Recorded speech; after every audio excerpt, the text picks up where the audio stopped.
ಹೊಸ ಮುಖ್ಯಮಂತ್ರಿಗಳಾಗಿದ್ದಾಯ್ತು, ಇನ್ನೇನಿದ್ರು ಸಚಿವಾಕಾಂಕ್ಷಿಗಳ ಸರದಿ. ದೆಹಲಿ ಯಾತ್ರೆ ಶುರುವಾಯಿತು ಸಚಿವಾಕಾಂಕ್ಷಿಗಳದು. ದಿಢೀರಂತ ದೆಹಲಿಗೆ ಹೊರಟರು ಉಮೇಶ್ ಕತ್ತಿ. ಇವತ್ತು ಹೈಕಮಾಂಡ್ ನಾಯಕರನ್ನ ಭೇಟಿ ಮಾಡುವಂತಹ ಎಲ್ಲ ಸಾಧ್ಯತೆ ಇದೆ. Breaking news.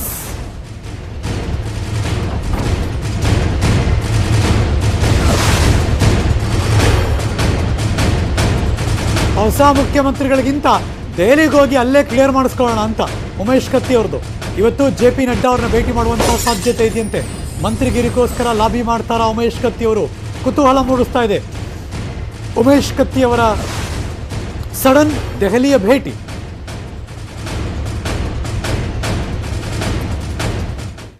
ಒಂದ್ ಕಡೆ ಅವರು ದೆಹಲಿಗೆ ಹೋದ್ರು, ಇನ್ನೊಂದು ಕಡೆ ನೋಡಿ ಸಚಿವ ಸ್ಥಾನಕ್ಕೋಸ್ಕರ ಶಾಸಕರ ಲಾಬಿ ಕೂಡ ಶುರುವಾಗಿದೆ. ಬೆಳ್ಳಂಬೆಳಗ್ಗೆ ಬೆಂಗಳೂರಿನ RT ನಗರ ಮುಖ್ಯಮಂತ್ರಿಗಳ ಮನೆ, CM ಅನ್ನ ಭೇಟಿ ಮಾಡೋಕ್ಕೆ ಬಂದರು ಶಾಸಕರು. ಯಾರ್ಯಾರು?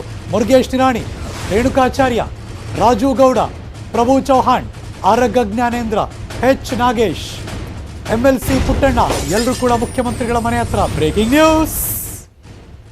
ಬಂದರು ಎಲ್ಲರೂ ಕೂಡ ಒಬ್ಬೊಬ್ಬರಾಗಿ ಮಂದಸ್ಮಿತರಾಗಿ ಎಲ್ಲರನ್ನು ನೋಡ್ತಾ ನಗ್ತಾ, ಹಿಂಗೆ ಬಂದಪ್ಪ ನನಗೆ ಪ್ರಭು ಚೌಹಾಣ್, ಆಗಲೇ ಮುರುಗೇಶ್ ನಿರಾಣಿ, ಕೋರ್ಸ್ ಒಬ್ಬೊಬ್ಬರಾಗಿ ಬರ್ತಿದ್ದಾರೆ. ಆರಗ ಜ್ಞಾನೇಂದ್ರ ದಾವಣಗೆರೆ ಈ ಕಡೆ, ಏನೋ ಶಿವಮೊಗ್ಗ ಕಡೆಯವರು, ಆ ಕಡೆಯವರು, ಇನ್ನು ಮುರುಗೇಶ್ ನಿರಾಣಿ ಅಫ್ಕೋರ್ಸ್, ರೇಣುಕಾಚಾರ್ಯ ಅವರು, ರಾಜು ಗೌಡ್ರು, ಎಲ್ಲರೂ ಕೂಡ ಒಬ್ಬೊಬ್ಬರಾಗಿ ಬರ್ತಿದ್ದಾರೆ. MLCನೂ ಇದ್ದಾರೆ, ಅಲ್ಲಿ ಪುಟ್ಟಣ್ಣ ಅವರು ಇದ್ದಾರೆ, ನಾಗೇಶ್ ಅವರು ಇದ್ದಾರೆ. ಸೊ ಎಲ್ಲರೂ ಕೂಡ ಇವತ್ತು ಮುಂಜಾನೆ ಮುಖ್ಯಮಂತ್ರಿಗಳ ನಿವಾಸದತ್ತ ಕಾಣಿಸ್ಕೊಂಡ್ರು. ಇಲ್ಲ ಹಿಂಗೆ ಭೇಟಿ ಮಾಡೋಕ್ಕೆ ಬಂದೆ, ಹಿಂಗೆ ಬೆಳಗ್ಗೆ ಏನೋ ಹಾಯ್ ಹೇಳಕ್ಕೆ ಬಂದೆ ಅನ್ನೋ ಥರ. ಬಟ್ ಸ್ಟಿಲ್ ಸಚಿವ ಸ್ಥಾನ, ಇನ್ನೇನು ದೆಹಲಿಗೆ ಹೊರಟಿದ್ದಾರೆ, ನಾಳೆ ಅಲ್ಲೋಗಿ ಮಾತಾಡೋರಿದ್ದಾರೆ. ಹಾಗಾಗಿ ಒಂದಷ್ಟು ಆ ಇನ್ಫ್ಲೂಯೆನ್ಸ್, ಪ್ರೆಷರ್, ಲಾಬಿ ಎಲ್ಲವೂ ಕೂಡ ನಡೆಸ್ತಾ ಇದ್ದಾರೆ. ಮಧ್ಯ ಕರ್ನಾಟಕಕ್ಕೆ ಅವಕಾಶ ಕೊಡಬೇಕಂತ ಹೇಳಿ ಮಾನ್ಯ ಮುಖ್ಯಮಂತ್ರಿಗಳನ್ನ, ಅರುಣ್ ಸಿಂಗ್ ರವ್ರನ್ನ, ರಾಜ್ಯದ ಅಧ್ಯಕ್ಷ ಕಟೀಲ್ ರವ್ರನ್ನ, ಮಾನ್ಯ ಯಡಿಯೂರಪ್ಪನವ್ರನ್ನ ಮತ್ತು ನಮ್ಮ ಸಂಘಟನಾ ಪ್ರಧಾನ ಕಾರ್ಯದರ್ಶಿ ಅರುಣ್ ಕುಮಾರ್ ಅವ್ರನ್ನ ಭೇಟಿ ಮಾಡಿದ್ದೀವಿ. ಪೂರಕವಾಗಿ ದಾವಣಗೆರೆ ಜಿಲ್ಲೆ ಕೊಡಬೇಕ ಅಂತ ಬಹುಶಃ ಅವ್ರ ಮಾತುಗಳನ್ನು ಕೇಳಿದಾಗ ಅವಕಾಶ ಸಿಗಬಹುದು ಅಂತೇಳಿ ನಮ್ಮೆಲ್ಲರ ನಿರೀಕ್ಷೆ ಇದೆ. ತ್ಯಾಗ ಮಾಡ್ರಿ ಅಂತ ಹೇಳ್ತಕ್ಕಂಥ ಯಾವುದೇ ನೈತಿಕ ಹಕ್ಕಿಲ್ಲ. ಅವರು ನಮ್ಮೆಲ್ಲರ ಹಿರಿಯರು, ಸಚಿವರಾಗಿದ್ರು. ತ್ಯಾಗ ಮಾಡ್ರಿ ಅಂತ ನಾನು ಹೆಂಗೆ ಹೇಳಕ್ ಬರುತ್ತೆ? ನಮ್ಮ ಜಿಲ್ಲೆಗೆ ಅವಕಾಶ ಕೇಳಿದೀವಿ. ಜೊತೆಗೆ ನಾನು ಹಿಂದೆ ಸಚಿವನಾಗಿ ಉತ್ತಮವಾದ ಆಡಳಿತವನ್ನು ಕೊಟ್ಟಿದ್ದೀನಿ.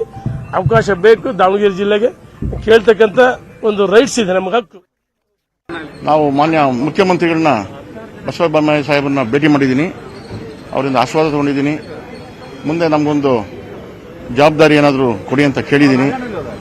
ಅವರು ಸಕಾರಾತ್ಮಕವಾಗಿ ಹೇಳಿದ್ದಾರೆ. ಆಯಿತು, ನನಗೆಲ್ಲ ಗೊತ್ತಿದೆ ಹಿನ್ನೆಲೆ, ನಿಮ್ಮ ಕೆಲಸ ಕಾರ್ಯಗಳಲ್ಲಿ ಮಾಡ್ತಾ ಇರಿ, ಫ್ಲಡ್ ಅಫೆಕ್ಟೆಡ್ ಏರಿಯಾಗೆ ಹೋಗಬೇಕು, ಅದೆಲ್ಲ ಮುಗಿಸಿದ ಮೇಲೆ ನಾನು ಒಂದು ತೀರ್ಮಾನ ತಗೋಬೇಕಾಗಿದೆ ಅಂತ ಹೇಳಿದ್ರು.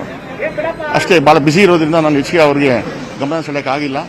ಎಷ್ಟು ಬೇಕೋ ಅಷ್ಟು ಮಾತಾಡೋಕೆ ನಾನು ಚುಟುಕ. Okay, let's go. ಡೆಲ್ಲಿಗೆ ಹೋಗೋಣ. ಉಮೇಶ್ ಕತ್ತಿ ಅವರು ಡೆಲ್ಲಿಗೆ ಹೋಗಿದ್ದಾರೆ ಸಡನ್ ಆಗಿ, ಅಲ್ಲೂ ಕೂಡ ಅವ್ರು ಮಾತಾಡ್ತಿದ್ದಾರೆ. ವಿಶ್ವರಾಜ್ ಸೆಕೆಂಡ್ ಯೂನಿಟ್ ನಾವಿಗೆಯಲ್ಲಿ ಪ್ರಾರಂಭ ಮಾಡಬೇಕು ತಗೊಂಡಿದ್ದೀನಿ, ಹಾಕ್ತಾ ಇದ್ದೀನಿ. ಆ ಕಾರಣ ಡೆಲ್ಲಿಗೆ ಬಂದಿದ್ದೀನಿ. ಇದ್ರ ಜೊತೆ ಮಿತ್ರ ಮಂಡಳಿ ಯಾರು ಭೇಟಿ ಆದ್ರೆ ಭೇಟಿ ಆಗ್ಬಿಡ್ತೀನಿ.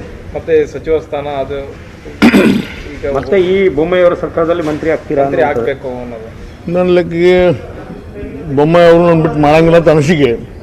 ನಾವು ಬೊಮ್ಮಾಯಿ ಮಾಡಿದ್ರೆ ಆಗ್ತೀವಿ, ಇಲ್ದಿದ್ರೆ MLA ಆಗಿ ಮುಂದುವರಿತೀವಿ. ಯಾವುದೇ ರೀತಿ ತೊಂದರೆ ಇಲ್ಲ. ಇಲ್ಲ ಹೈಕಮಾಂಡ್ ನಾಯಕರನ್ನ ಏನಾದ್ರು ಭೇಟಿ ಆಗ್ತೀರಾ? ಹೈಕಮಾಂಡ್ ಭೇಟಿ ಆಗ್ತೀನಿ. ನಾನು ಪಾರ್ಟಿಯಲ್ಲಿದ್ದೀನಿ, ಹಾಗಾಗಿ ಭೇಟಿ ಆಗ್ತೀನಿ. ಏನು ತಪ್ಪೇನಿದೆ? ಸಮಯ ಕೇಳಿದಿರಾ? ಈಗ ಸಮಯ ಕೇಳಿದ್ದೀನಿ, ಇನ್ನೂ ಸಿಕ್ಕಿಲ್ಲ. ಸಿಕ್ಕರೆ ಭೇಟಿ ಆಗ್ತೀನಿ. ಯಾರ್ಯಾರು ಕೇಳಿದಿರಿ ಸರ್? ನಡ್ಡಾ, ಅಮಿತ್ ಶಾ ಇಬ್ಬರು ಕೇಳಿದ್ದೀನಿ. ಸಂತೋಷಿ ಸಚಿವ ಸ್ಥಾನ ಬೇಕು ಅಂತ. ಸಚಿವನ ಹಿಂದೂ 4 ಬಾರಿ ಆಗಿದ್ದೀನಿ. ಇನ್ನು ಮಾಡ್ತೀನಿ. ಯಾಕಂದ್ರೆ ನನಗೆ ಈ ವಯಸ್ಸು 60, ಇನ್ನೂ 15 ವರ್ಷ ರಾಜಕಾರಣದಲ್ಲಿ ಇರಬೇಕು ಅನ್ನೋ ಆಸೆ ಇದೆ. ಆ ಕಾರಣ ಸಚಿವ ಮಾಡಿದ್ರು ಸಚಿವನಾಗಿ ಕೆಲಸ ಮಾಡ್ತೀನಿ, ಇಲ್ಲದೇ ಇದ್ದರೂ ಶಾಸಕನಾಗಿ ನನ್ನ ಕ್ಷೇತ್ರದ ಕೆಲಸ ಮಾಡ್ಕೊಂಡು ಇರ್ತೀನಿ. ಅದ್ರ ಜೊತೆ ಅಖಂಡ ಕರ್ನಾಟಕದ ಅಭಿವೃದ್ಧಿಗೋಸ್ಕರ ನಮ್ದು ಎಷ್ಟೇ ಛಲ ಇದ್ರೂ ಅಖಂಡ ಕರ್ನಾಟಕದ ಅಭಿವೃದ್ಧಿ ಆಗ್ಕೊಂಡು ದೃಷ್ಟಿಯಿಂದ ಮಾಡ್ತೀವಿ. ಸರಿ, ಹಿರಿಯರಿಗೆ ಕೋಕ್ ಕೊಡಬೇಕು ಅನ್ನೋ ಥರದ್ದು ಚಿಂತನೆ ಇದೆ ಹೈಕಮಾಂಡ್. ಹಿರಿಯರ ಲಿಸ್ಟಿಗೆ ಸೇರ್ತೀರಾ? ಅದು ನಿಮ್ಮ ಮಾಧ್ಯಮಗಳಲ್ಲಿ ಯಾರಿಗೂ ಕೋಕ್ ಕೊಡೋಕಂತ ಎಲ್ಲೂ ಇಲ್ಲ. ಹೈಕಮಾಂಡ್ ಡಿಸೈಡ್ ಪ್ರಾಪರ್ ಟೈಮ್ದಾಗ ಪ್ರಾಪರ್ ಚರ್ಚೆ ಮಾಡಿ ಮಂತ್ರಿಗಳ ಮಂದಿ ಮಾಡ್ತಾರೆ. ಅದನ್ನ ಈಗ ಕೋಕ್ ಕೊಡ್ತಾರೆ, ನೀವು ಬಿಂಬಿಸ್ತಾ ಇದೆ ಯಾವ ರೀತಿ ತಾವು ಹೇಳಿದಾಗೆ ಜಗದೀಶ್ ಶೆಟ್ಟರ್ ಕೂಡ ಹೇಳಿದ್ದಾರೆ. ಅಂದ್ರೆ ನಾವು ಬೊಮ್ಮಾಯಿಯವರ ಸರ್ಕಾರದಲ್ಲಿ ಸಚಿವನಾಗಿರೋದಕ್ಕೆ ಇಷ್ಟ ಇಲ್ಲ ಅನ್ನೋದು. ನೋಡ್ರಿ, ಜಗದೀಶ್ ಶೆಟ್ಟರು ಮಾಜಿ ಮುಖ್ಯಮಂತ್ರಿಗಳು, ಅವ್ರದ್ದೇ ಆದಂಥ ವೈಯಕ್ತಿಕ ಅನಿಸಿಕೆಗಳನ್ನು ಹೇಳಿದ್ದಾರೆ. ಅವ್ರು ಹೊರತುಪಡಿಸಿ ಯಾರಿಗೂ ಕೂಗು ಕೊಡುವಂಥ ಕಾರ್ಯಕ್ರಮ ಇಲ್ಲ.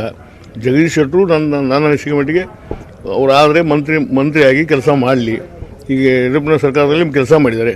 ಒಬ್ಬ ಒಳ್ಳೆಯ ಕೆಲಸಗಾರ, ರಾಜ್ಯದ ಅಭಿವೃದ್ಧಿ ಕನಸ್ಕಂಡಂಥ ಒಬ್ಬ ವ್ಯಕ್ತಿ, ಒಳ್ಳೆಯ ಕೆಲಸ ಮಾಡುವಂಥ ಹಂಬಲ ಇದೆ, ತಾಕತ್ತಿದೆ, ಮಾಡಲಿ ಅಂತ ನನ್ನ ವಿನಂತಿ. ಅದೇ ನಿಟ್ಟಲ್ಲಿ ಯುವಕರಿಗೆ ಜಾಸ್ತಿ ಆದ್ಯತೆಯನ್ನು ಕ್ಯಾಬಿನೆಟ್ನಲ್ಲಿ ಕೊಡಬೇಕು ಅನ್ನೋಂಥ ಚರ್ಚೆಗಳಿದೆ. ಎಲ್ಲ ರೀತಿಯ ಚರ್ಚೆಗಳಿವೆ. High command will take decision properly. Thank you. ನೂತನವಾಗಿ ಆಯ್ಕೆಯಾಗಿರುವಂಥ ಸನ್ಮಾನ್ಯ ಮುಖ್ಯಮಂತ್ರಿಗಳಾದಂಥ ಬಸವರಾಜ ಬೊಮ್ಮಾಯಿ ಅವರು ನಿನ್ನೆಯಿಂದ ಒಂದು ಹೊತ್ತು ನಂತರ ಭಾಳ ಒಳ್ಳೆಯ ನಿರ್ಧಾರಗಳನ್ನು ಮಾಡಿದ್ದಾರೆ. ಅವರ ನಡೆ ಭಾಳ ಒಳ್ಳೆಯ ರೀತಿಯಿಂದ ಸಾಗ್ತಾ ಇದೆ ಮತ್ತು ಇವತ್ತು ಇಮಿಡಿಯೇಟ್ ಆಗಿ ಬರಪೀಡಿತ ಪ್ರದೇಶಗಳಲ್ಲಿ ಭೇಟಿ ಕೊಡ್ತಾ ಇರುವಂಥದ್ದು ಒಂದು ಒಳ್ಳೆಯ ಕಾರ್ಯಕ್ರಮ. ಅವರು ಭಾಳ ಒಳ್ಳೆಯ ರೀತಿಯಿಂದ ಅತಿವೃಷ್ಟಿಯಿಂದ ಹಾನಿಯಾಗಿರುವಂಥದ್ದು ಕಡೆ ಭೇಟಿ ಕೊಟ್ಟು ಅದಕ್ಕೆ ಸೂಕ್ತ ನಿರ್ಧಾರ ಮತ್ತು ಪರಿಹಾರಗಳನ್ನು ತೆಗೆದುಕೊಳ್ಳುವಂಥ ಕಡೆ ಗಮನ ಹರಿಸ್ತಾರೆ.